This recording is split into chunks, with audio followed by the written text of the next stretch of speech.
Olá, seja bem-vindo, bem-vinda ao Saúde e Companhia. É sempre uma alegria estar aqui falando sobre saúde e qualidade de vida. Qual a relação entre ciência e espiritualidade no que diz respeito à saúde mental? Agora, no Saúde e Companhia.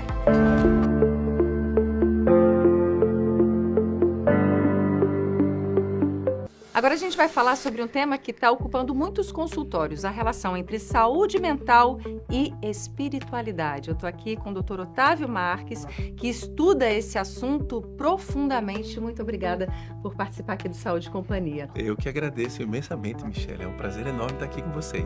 E essa questão, saúde mental e espiritualidade, qual é a relação dela? Excelente pergunta, Michele. É uma relação de sinergismo muito interessante, porque a espiritualidade ela nos traz propósito para a vida, nos traz sentido, né? Então, só para definir espiritualidade, é importante a gente conectar a espiritualidade com várias formas de conexão, com coisas que, ou com contextos que nos tornam mais saudáveis. Por exemplo, a nossa conexão conosco mesmo, com a sociedade, a conexão com o divino, com o sagrado, com a natureza. Então, a partir do momento que a gente tece relações de propósito, de sentido, com esses diferentes âmbitos, né, esses diferentes contextos, a gente promove a nossa autoestima.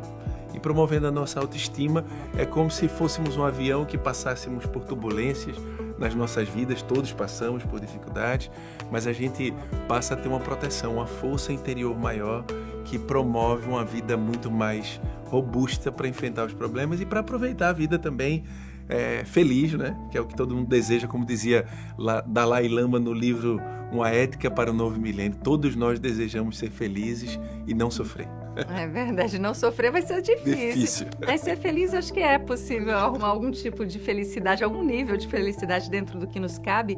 E puxando essa questão da espiritualidade e religiosidade, são questões distintas ou é a mesma questão? Excelente pergunta. Ao longo dos anos, assim, os cientistas foram dissociando espiritualidade e religiosidade, porque nem sempre todo evento religioso envolve uma espiritualidade. A espiritualidade, ela envolve propósitos. Eu gosto de dar analogia onde a gravidade, a lei da gravitação universal, que Newton nos revelou, nos puxa para a Terra, e a espiritualidade nos puxa para um sentido existencial maior, né, espiritual. E essa força, muitas vezes as pessoas vivem a religiosidade só como ato exterior.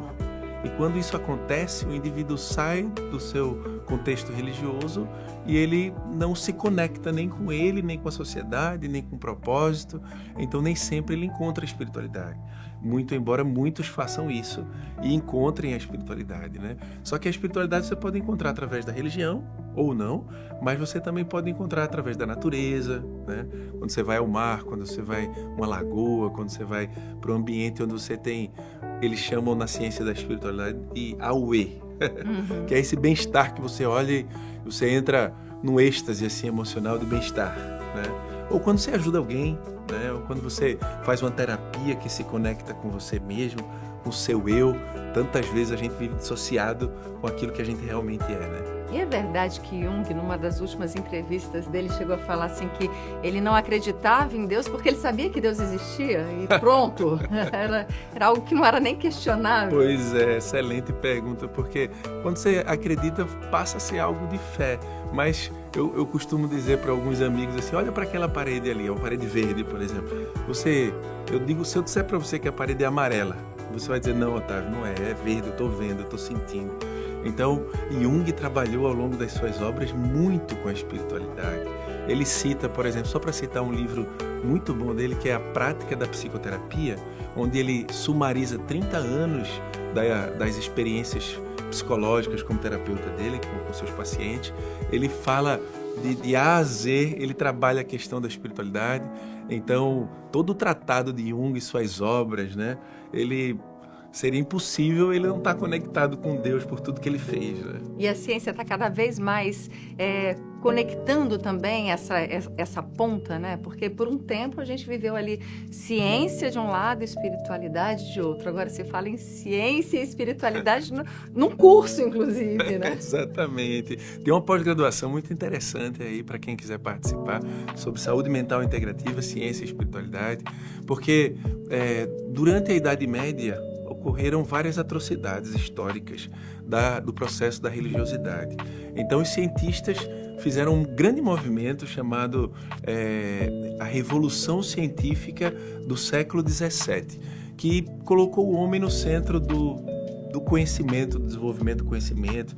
A gente sabe, os historiadores sabem bem do movimento do iluminismo, do racionalismo, que foi necessário para valorizar o homem, porque o homem teve seu potencial todo, que a gente sabe que existe dentro de cada um de nós, negligenciado. Então a ciência precisou fazer essa distinção, fazer essa separação, só que essa separação gerou muito materialismo, muita falta de propósito. Hoje a gente sabe que existem 1 bilhão de pessoas com transtornos mentais, só com depressão por falta de propósito, de sentido, de força para trabalhar com suas dores. A ciência tem percebido que fazer esse reencontro, essa aliança entre ciência e espiritualidade é sine qua non, é necessário, fundamental para a gente trazer novamente propósito para a humanidade, né?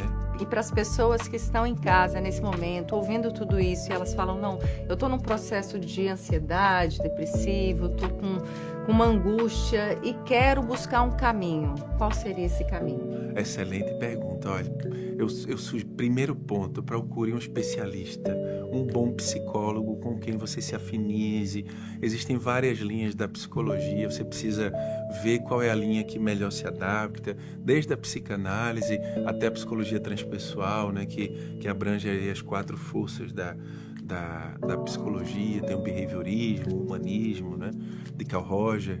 Então, primeira coisa, assim, a psicologia se desenvolveu muito nos últimos 100, 120 anos, a partir do momento que ela se torna ciência a partir da filosofia. A filosofia foi a mãe aí da psicologia, mas a partir de Wundt, em 1879, quando ele funda o Laboratório de Psicologia Experimental, a psicologia nasce como ciência. E daí vários pesquisadores, estudiosos, como o próprio Freud, o Jung, Carl Rogers e tantos outros, fundamentaram bem a psicologia. E como fala Jung, o cerne da psicologia é a mente humana, e psique vem de mente, de alma, de espírito.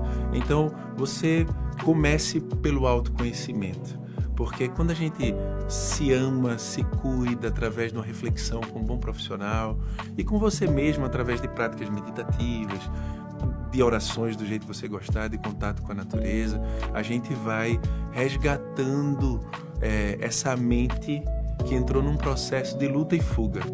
Porque evolutivamente a gente foi treinado biologicamente durante bilhões de anos do desenvolvimento das espécies para ter um pensamento de sobrevivência, de fugir da presa, por exemplo. E hoje as presas são o quê? Os celulares, né? As cobranças do trabalho, que hoje você vai para casa e fica cheio de pressão, de demandas de ter que responder a tantas pessoas que antes você chegava na sua casa e estava mais isolado. E era outro problema, né? Porque às vezes você pensava que estava isolado da sociedade. Mas assim, comece se amando, porque até muitas pessoas acham que tem que se doar para o outro, e tem, de fato é importante. Mas como um avião que precisa de 2 asas, a gente precisa... Tem muitas pessoas, por exemplo, que estão cuidando de pessoas doentes e não estão se cuidando, não estão olhando para si, não estão... desenvolvendo a força interior. E para a gente dar para os outros, a gente precisa ter cuidado. Tem que primeiro colocar a máscara na gente quando o avião estiver caindo. Exatamente. Otávio, obrigada aí pelos conhecimentos trocados aqui no Saúde e Companhia. Eu que agradeço imensamente. Um abraço a todos que estão nos assistindo. E, Michele, muito obrigado pelo convite. Adorei.